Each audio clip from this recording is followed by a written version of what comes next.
on it. Probably take care of that, like on your string trimmers, lawnmowers as well. We're gonna disconnect the spark plug. On this model, it's pretty easy. You see, there's two levers here. One to release this shroud, and this one here is your choke control. First thing we're gonna do is just kind of get that out of the way there by pushing that all the way to the down position. It may vary per chainsaw, but for this one, this is pretty universal. We're gonna loosen up that nut there and just slide this cover off.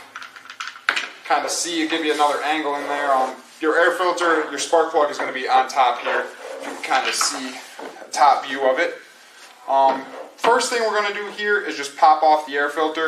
It's 2 tabs, clips in there nice and easily, one on each side there. And then this shroud here, we just got to pop that up, and that gives us full access to the spark plug. As far as the air filter goes, you can just set this stuff aside for now. There's not really a difference from your lawnmowers and string trimmers here like I always show you. Just kind of pull that off there. Once there's no connection, the engine will not run. There's no electricity. I like to call it a dead engine. The engine is no longer live. So next step in changing the chain, now that the engine's, everything's safe and we can get our hands in there, we're going to remove the scabbard so we can get access to the chain. When changing a chain, I don't recommend engaging this chain brake. So we're going to pull that to the back position, allowing relief of tension on the chain. First step I'm going to take here is actually just loosen up these bar nuts. Get it kind of, once you can spin them with your fingers, that's a pretty good sign that they're loose enough.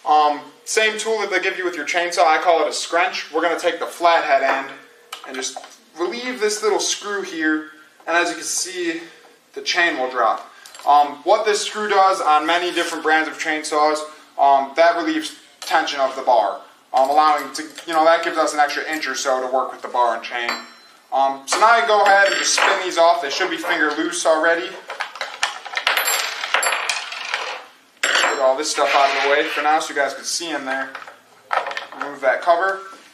For now, since the tension is relieved off the bar and chain, we're just going to go ahead and pop that off of there by lifting up and kind of pulling back on it. See, it kind of all comes off as one piece there. Makes it a little bit easier. Some people prefer to take off the chain first, however you're more comfortable doing it is fine. So we're going to go ahead, just pop this chain off of there. I will show you guys the way the chain faces. I know you're probably thinking that to yourself sitting at home on the computer. Well, which way does the chain face? I'll be sure to show you that. So I got a new chain here. I do know it's the proper part number. If you ever have any question, you could always call us and verify with one of our parts associates that you're getting the right part. There are many different sizes that can, damage a chainsaw if you're not getting the right one. So we'll go ahead. You saw how that one came off of there. We're just going to put this one back on the same way, kind of one piece. So when you install it, there's not too many tricks to that. Kind of get it on there. Now, as I told you, you're probably thinking to yourself, hey, which way should the chain run down the bar? Now, if you noticed, the sharp end is running down the bar. So when this is on the saw, this is going to be moving like this, so that that cutting edge can grab into the wood. So once you got that chain on there the right way, I'm going to go ahead and attach it all to the bar there, kind of fit it in that groove. Take that. Now that there's no tension on here, this should just go actually on the same way you took it off. Fit the chain around the clutch there. And that bar will kind of just snap into place there. We're just going to get this cover on there, make sure it clicks in all around.